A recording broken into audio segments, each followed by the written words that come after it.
Yo, what's up, everybody? I'm BK. I'm back again.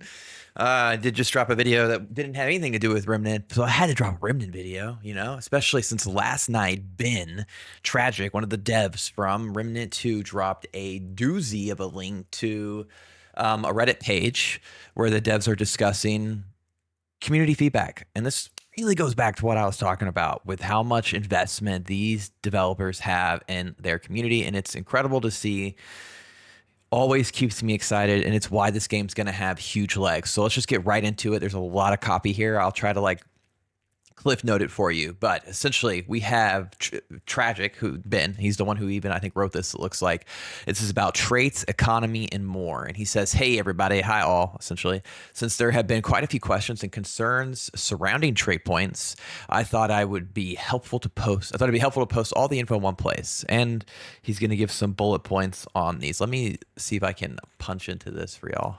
That way, if anybody is looking on here, you guys can see it, I don't know. Just in case you want to be able to read it. Let me shrink myself. Okay, I'm gonna shrink myself. Look at me. Look how nice I am. I'm shrinking my tiny live. I'm not even bothering redoing this and just being like, yo, I probably shouldn't show this, but we're doing it. All right, there we go. All right, y'all. So here are the bullet points. Trait cap amount isn't set in stone. Okay, so I know that's huge for everybody. Could be 60, could be 75, etc. The trait point cap isn't going away, but it will be adjusted, right? So they're obviously up for adjusting it, but they're not going to take it away. And I completely understand that because that helps with build diversity. I understand you want to have a reason to grind and you want to have a reason to hey, I'll just go in and get all the traits and have all the things. But the way traits are working in this really do feel help with that build diversity. So I'm all for having a trait cap, to be perfectly honest. Some traits are highly desired, considered must, while others are not. There are more trait related elements coming down the line. So we don't even know what they're doing with traits. There's going to be extra stuff. Dupe trait books should be granting scrap and experience until experience is capped. I've heard a lot of people talking about, well, if I can't get traits anymore, I should get a scrap at least. It looks like they should be. So this might be a bug that they're going to be fixing. And if you aren't fully up on experience, you at least will get experience from it as well.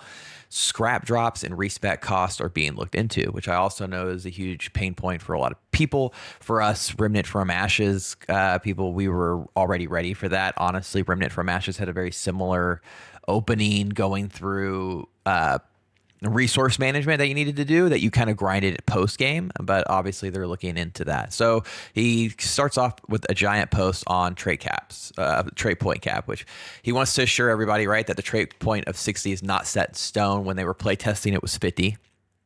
So there you go. And then they went to 60 because they thought it felt good. Some people wanted more. Some people didn't mind. Obviously, this is internal stuff, right? So once they get it out there, they take the feedback from the community and make those changes. With the trait cap in place, it allowed us to add traits that we've never had in Remnant 1. Things like ammo reserves, long shot, strong back, untouchable, regrowth, etc. To be fair, we could have added those in Remnant 1. And for the original game, maybe we should have. But we also knew raising the baseline power level, which made balancing very difficult, even harder. You can already see kind of what I'm saying. These traits and some of them and how good they are really help with build diversity, hence the trait cap. In Remnant 2, we didn't want players to have a permanent baseline 6-meter increase on every gun or constant regeneration, permanent additional iframes, or constant 50% ammo for forever. Not only does it take away from the concept of builds, it leads to things like 13-meter base range double barrel shotguns, ADS canceling, perma iframe, reduce ammo, and so on. This whole thing, y'all, is he's explaining the reason for the cap. And it's in short is what I was just telling you. Without a cap, it literally just becomes broken, and there's no reason to go and look into any other build diverse, just to build and to have fun. And a longevity of a game like this really does come down to nailing a build, being able to talk to your friends about it, show it off, feeling you're in a good spot, and then being like, I want to start something else. I want to try something new. And that try something new gets removed if you, like you just said. His next one is desirable, less desirable traits. He knows there are traits that many consider to be must-haves and a few others aren't nearly desirable. They have a few things planned to address this.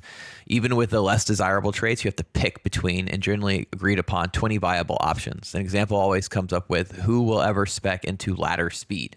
And I get that, but as mentioned, even without the less desirable traits, there are a lot of strong options that you'll have to weigh, which traits you can forego because you have trinkets to supplement the build. And as for weaker options, tuning will help bring their value up. While I can't talk about specific plan in detail at this moment, our goal with traits is to make sure your selection matters and there are pros and cons to what you choose to spend your points on. That being said, we definitely understand the desire to keep playing in the world you love with mechanics you enjoy using. And the part of the reason there are so many bespoke rewards to obtain and unique archetypes to play. That's not all we want to do. We have plans to lean into things for the grinders and for those who want to more things to work towards. We play Remnant 2 a lot as well. We enjoy playing it and we want to keep playing it too. So we definitely understand there are where some players are coming from. The good news is we've had these plans for a while. We wanted to make sure we do it right. So we set the foundation first. Could you ask for a better answer than that? That's not even marketing talk, y'all. That just means they literally have already set things in play to bring in for hardcore players. And don't you just wish you saw more of that? Like, honestly, like I'm thinking Diablo. I don't want to get in the weeds, but I'm just saying.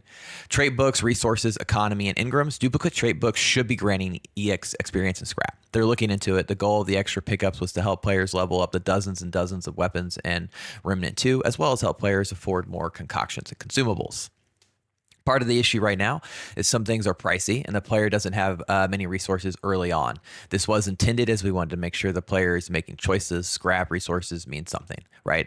This is a lot like Remnant from Ashes, honestly. So they're currently looking into a few potential tweaks to resources that come out of chests and rare chests, as well as the amount gained from duplicate trinkets to make exploration even more rewarding. Additionally, the cost to convert an engram into an archetype will most likely be reduced. I think that's actually a really good change. We don't know the exact value, but we want to make sure you can access those additional archetypes a bit sooner while keeping some money in your pockets. And while we're on the subject, we're looking into removing the trait point requirement to dual archetype. If removed, this would allow players to start dual archetyping the moment they've had access to another engram. It's to be determined, but it's definitely being talked about. I also like that change too. So you can just get right into it. You know, you're not locked behind cap there. Respecking. We are aware that players are finding respecking a bit too costly and clunky in regards to cost.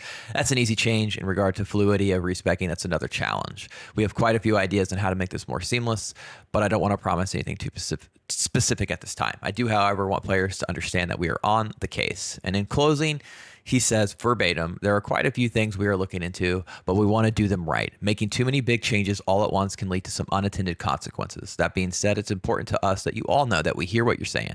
We want to keep supporting Remnant 2 by adding more biomes. Let's just pause on that for a second there. More biomes, puzzles, gear, and perhaps even new ways to play. But we need to make sure the foundation stays solid so it can support everything that comes after it. If that doesn't get you excited, I honestly think you're not human. I'm MBK. Thank you so much for hanging out. Like, subscribe, follow. Hope all of you are enjoying Remnant 2. Please sound off in the comments on your thoughts or anything you'd like to see or hear. I will catch you next time. Happy Friday.